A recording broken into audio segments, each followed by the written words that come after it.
Due dates. There are 7 questions in this section. Question 1.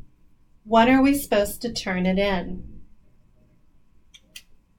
When are we supposed to turn it in?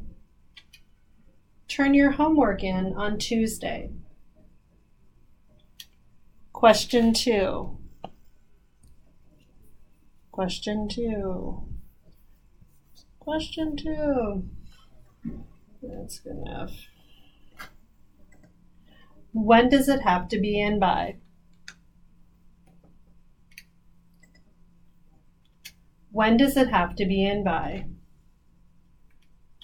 Turn in your homework on Tuesday.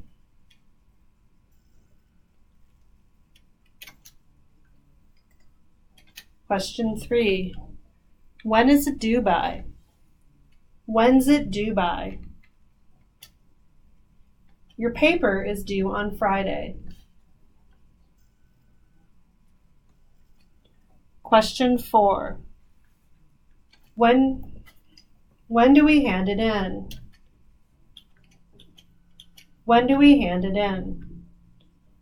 Hand it in next Monday.